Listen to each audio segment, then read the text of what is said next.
It was a cold, rainy evening when Detective John Harper received the call. The voice on the other end was shaky but urgent. "Detective, you need to come to the Blackwood mansion. It's about Mr. Blackwood, the CEO. He's dead." John grabbed his coat and hat, his mind already racing. Mr. Edward Blackwood was one of the most powerful CEOs in the city, known for his sharp business skills and mysterious private life. What could have happened to him? When John arrived at the mansion, he was greeted by a nervous butler who led him to the study. The room was grand, filled with expensive paintings and antique furniture. In the center of the room, lying on the floor, was Edward Blackwood.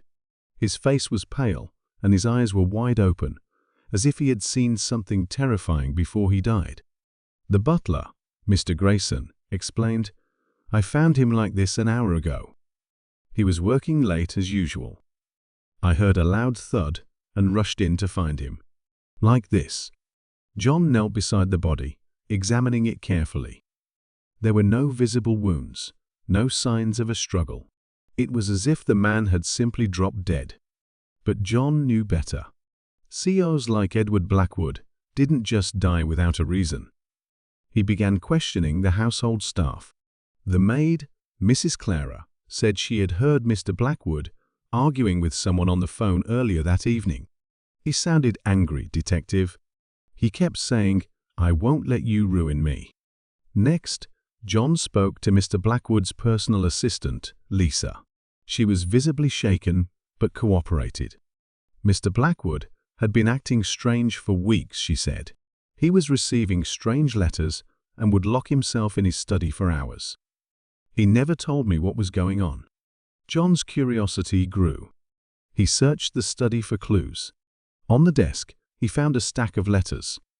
They were all written in the same handwriting, and each one contained a single sentence: "I know your secret." What was the CEO's secret? John wondered. He continued searching and found a hidden drawer in the desk. Inside was a small, locked box. Using a paperclip, he picked the lock and opened it. Inside was a photograph of a young woman and a child, along with a birth certificate.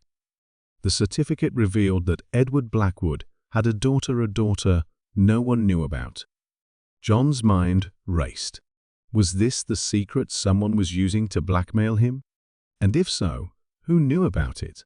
He decided to visit the address on the birth certificate. It led him to a small house on the outskirts of the city. A woman in her 30s answered the door. She looked surprised to see him. "Are you Emily Blackwood?" John asked. The woman hesitated, then nodded. "Yes, but I don't use that name anymore." "What's this about?" John explained that her father had died, and her face turned pale. "I didn't even know him," she said. "He abandoned my mother and me when I was a baby. He never wanted anything to do with us." John asked if she had been in contact with him recently. She shook her head. "No, but a few weeks ago, I received a letter from someone claiming to know about my connection to him. They said they could help me get what I deserved." This was the missing piece. Someone had discovered Edward Blackwood's secret and was using it to blackmail him. But who? John returned to the mansion and gathered everyone in the study. He looked at each person carefully: the butler, the maid, the assistant, and even the security guard. "I know what happened," John said.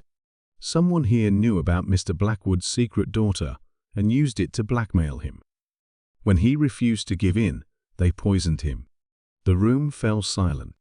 Then slowly, Lisa, the assistant, stepped forward. Tears streamed down her face. "It was me," she confessed. "I found the letters and the photo in his desk. I thought I could get some money out of him, but when he refused, I panicked. I put poison in his coffee. I didn't mean to kill him, but I was so angry." John nodded solemnly. "You'll have to come with me," he said. As he led Lisa away, John couldn't help but feel a sense of sadness. The CEO's secret had destroyed not only his life, but also the lives of those around him, and so the mystery of Edward Blackwood's death was solved. but the scars it left behind would remain forever.